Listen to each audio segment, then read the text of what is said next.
Halo Bapak dan Ibu Guru Kalam Kudus sekalian. Saya Jasin Darwis, mahasiswa IBM RC Universitas Ciputra.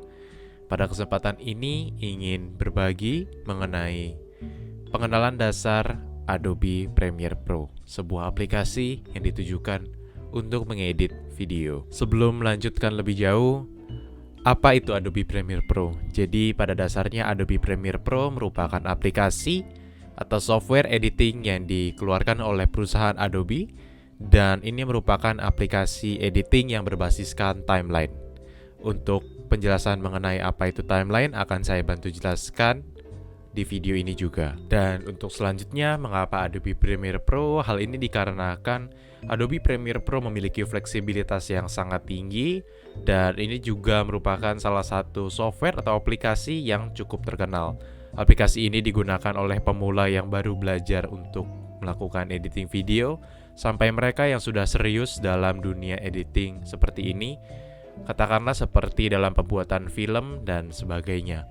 Dan juga aplikasi Adobe Premiere Pro ini mudah dipahami, terutama jika sudah pernah mempelajari atau memahami aplikasi buatan Adobe lainnya.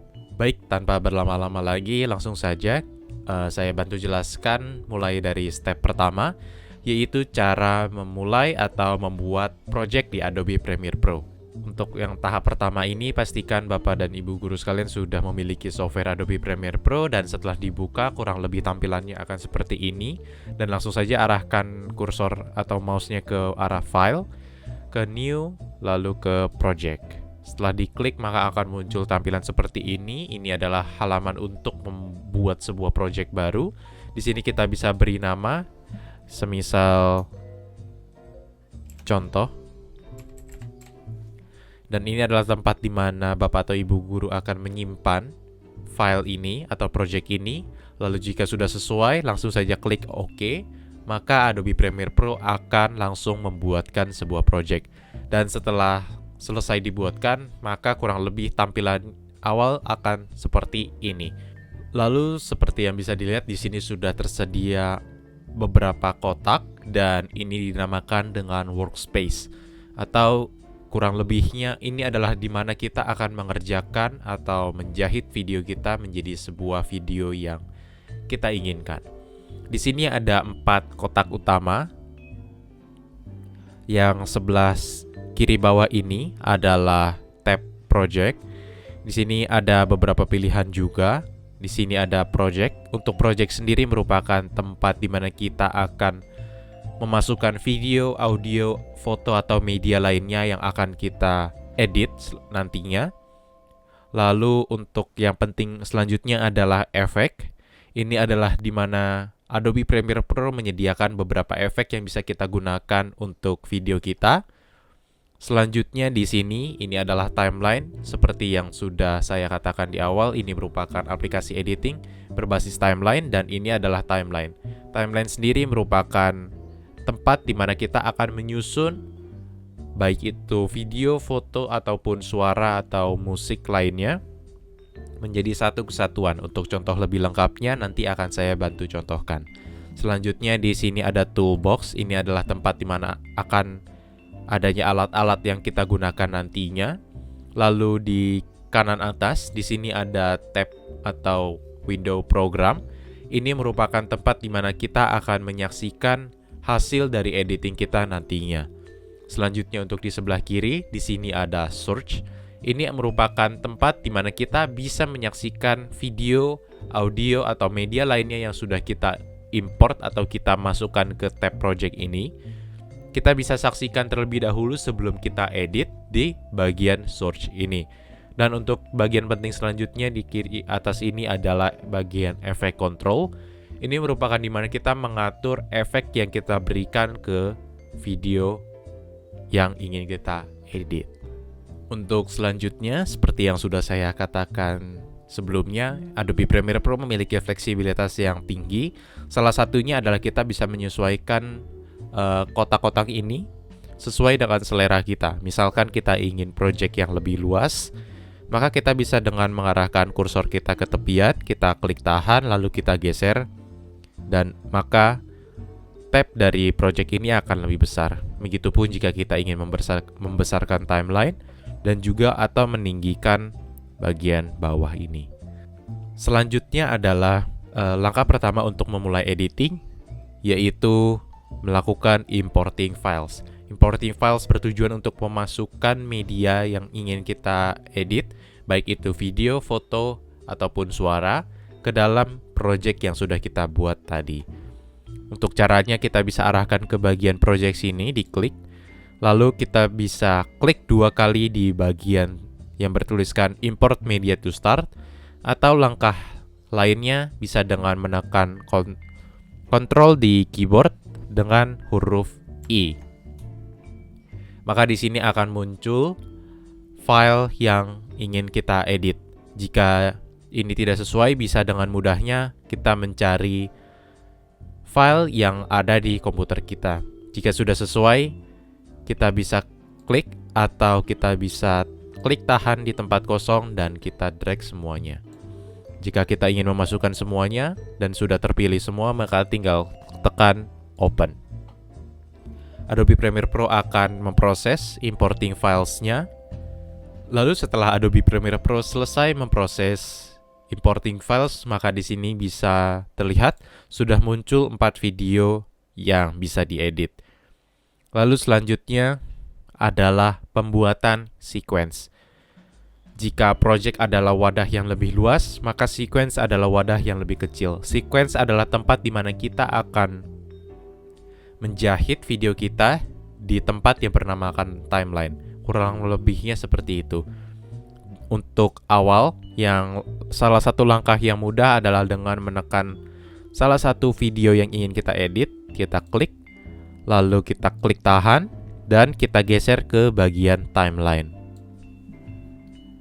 Maka Adobe Premiere Pro akan secara otomatis membuatkan sebuah sequence untuk kita. Dan di sini bisa terlihat, di sini sudah ada sequence beserta video yang ingin kita edit. Dan sebelum menjelaskan lebih jauh, di sini sudah bisa dilihat di bagian timeline sudah terisi tulisan V1, V2, V3, A1, A2, dan A3. Ini merupakan tempat di mana kita bisa menyusun video atau audio yang ingin ditampilkan, terutama secara berbarengan. Semisal saya tambahkan lagi video yang ini, saya pindahkan ke sebelah sini, lalu di sini bisa dilihat bertumpuk. Dan jika saya kecilkan bagian yang ini dengan cara ke bagian Effect Controls, ke bagian Scale, di sini saya kecilkan. Lalu bagian panah biru ini saya geser ke sebelah sini, maka bisa terlihat di sini ada 2 video yang disetel secara berbarengan, yaitu yang ini. Bagian atas ini merupakan yang kecil dan yang new project bawah ini merupakan yang bagian bawah. Jika saya play, maka keduanya akan dimulai secara berbarengan. Dan itu merupakan salah satu kelebihan dari Adobe Premiere Pro karena fleksibilitasnya yang sangat tinggi. Lalu setelah berhasil menyusun video kita, baik itu ditumpuk ataupun ingin kita sambung seperti ini, selanjutnya adalah bagian cara memotong video. Yang pertama, kita bisa arahkan mouse kita ke bagian toolbox, berlogokan sebuah silet dan bertuliskan razor tool, atau bisa dengan mudah menekan huruf C pada keyboard.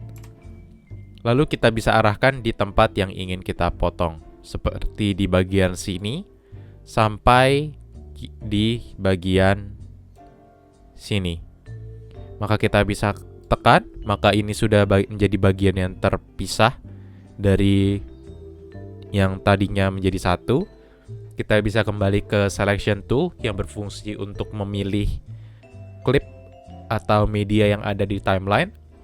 Kita bisa klik bagian yang tadi sudah kita potong, baik yang di sini ataupun yang di sini.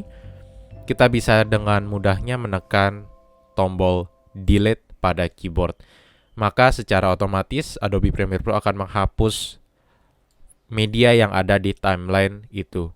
Dan bisa dilihat di sini dari yang tadinya jika ada ungu seperti ini maka ada filenya. Dan setelah dihapus, maka di sini sudah tidak ada lagi, alias kosong. Dan jika ingin kita pindahkan ke depan, karena ini merupakan bagian yang kosong, kita bisa dengan menekan bagian yang kosong ini, klik kanan, lalu pilih Ripple Delete. Atau langkah lainnya, kita juga bisa memilih semua bagian ini, seperti ini, klik tahan dan kita pilih semuanya, dan kita geser ke bagian yang kita inginkan. Maka secara otomatis akan terpindah. Selanjutnya, bagian yang esensial dari dasar editing merupakan pengaturan seperti efek kontrol yang dasar. Untuk memulai editing efek, yang langkah pertama yang ingin kita lakukan adalah klik bagian media yang ingin kita edit, seperti bagian ini misalkan. Lalu kita bisa lihat ke bagian kiri atas. Dari yang tadinya source, pilih ke bagian efek controls, dan di sini bisa dilihat ada beberapa bagian dasar. Untuk position ini merupakan posisi dari video kita. Untuk yang ini merupakan bagian horizontal, dan bagian yang kanan adalah yang vertikal. Untuk mengubahnya cukup mudah. Setelah kursor kita berubah dari yang tadinya seperti ini menjadi telunjuk dengan adanya panah, kita bisa dengan klik tahan, lalu kita geser ke kiri atau ke kanan. Maka secara otomatis video kita juga akan bergeser seperti yang terlihat di sini. Begitupun juga dengan atas bawah, kita bisa dengan klik tahan, gerakan ke kiri untuk ke atas, gerakan ke kanan untuk ke bawah. Atau jika ingin lebih spesifik, kita bisa dengan menuliskan angka. Caranya adalah dengan menekan, misalkan bagian vertikal ini, kita klik, lalu kita tulis angka yang kita inginkan, seperti misalkan 380. Maka secara otomatis media yang ada di sini setelah saya klik enter sekarang akan bergeser ke lebih atas. Begitupun untuk bagian yang lain. Untuk yang penting selanjutnya adalah scale. Scale ini merupakan ukuran apakah akan sesuai dengan proporsi yang tersedia di sini, atau ingin lebih kecil dengan cara menekan lalu geser ke kiri, atau ingin lebih besar dengan cara klik tahan, geser ke kanan. Selanjutnya adalah rotation. Rotation adalah untuk pergeseran. Dan jika ingin kita reset ke awal, kita bisa dengan mudah menekan tombol panah balik seperti ini yang bertuliskan reset parameter. Klik, maka ukurannya sudah kembali, dan klik lagi di position, maka posisinya sudah kembali. Rotation juga sama, klik ke kanan untuk geser searah jarum jam, dan klik tahan geser ke kiri untuk melawan arah jarum jam. Selanjutnya anchor point ini bisa dibiarkan, namun jika boleh saya jelaskan secara singkat, anchor point merupakan titik di mana akan menjadi sebuah poros dalam pergeseran yang sudah dilakukan. Ini satu bulat di sini adalah anchor point. Jika saya geser ke sini, lalu saya putar, saya rotation, maka dia akan mengikuti poros di sini dan bukan di tengah. Selanjutnya adalah bagian opacity. Opacity ini sendiri merupakan ketebalan. Untuk normalnya ada di 100%, namun jika kita ingin membuatnya lebih tipis, maka kita bisa klik dan kita kurangkan seperti ini. Dan ini berfungsi jika kita ingin menempelkan dua video menjadi satu, seperti di sini. Dan saya kecilkan, maka bisa dilihat bagian yang atas ini yang lebih kecil akan lebih tipis dari yang ada di belakangnya. Baik, untuk dasar selanjutnya adalah di bagian efek. Tinggal klik di bagian efek. Di sini ada beberapa efek. Salah satu yang cukup sering digunakan adalah video transition atau transisi dari video. Kita bisa dengan menekannya, lalu foldernya akan terbuka. Salah satu yang biasa digunakan adalah dissolve, dan lebih tepatnya adalah cross dissolve. Untuk menggunakan efek ini, kita cukup klik tahan, kita tarik, dan kita letakkan di tempat yang kita inginkan. Karena ini merupakan transisi, maka akan menghubungkan dua video menjadi satu. Jika diletakkan di tengah atau jika kita letakkan di awal atau di akhir, maka hanya akan ada di bagian tersebut. Jika sudah sesuai misalkan di tengah ini, kita tinggal lepas. Karena medianya tidak cukup, maka filenya akan diulang. Namun ini tidak apa-apa, tinggal klik OK. Lalu di sini bisa dilihat sudah ada bagian yang berwarna coklat. Di sini bisa dengan klik play, maka bisa terlihat bahwa transisinya sudah berubah. Untuk editing audio atau suara ataupun musik itu juga kurang lebih sama, namun bagiannya untuk V ini adalah bagian video. Untuk suara sendiri di bagian A yang merupakan audio. Di sini bisa kita susun sebagaimana kita menyusun video. Dan jika sudah selesai, maka kita bisa render atau dalam bahasa yang lebih sederhana merupakan bagian untuk menyimpan video yang sudah kita edit. Caranya ada dua. Pertama dengan menekan Ctrl M, atau yang kedua adalah dengan cara ke File, turun ke bagian Export, lalu kita pilih yang media. Dan di sini bisa kita lihat ini merupakan format. Salah satu format yang biasa digunakan adalah H264. Ini akan menjadikan video kita menjadi MP4 nantinya. Lalu preset, ini adalah sebagaimana kualitas yang kita inginkan dalam melakukan render ini. Lalu di sini adalah output name, ini adalah nama dari file kita, dan juga untuk memilih tempat di mana kita ingin menyimpan. Lalu jika semuanya sudah selesai, maka kita langsung tinggal klik export. Lalu Adobe Premiere Pro akan mulai merender video kita.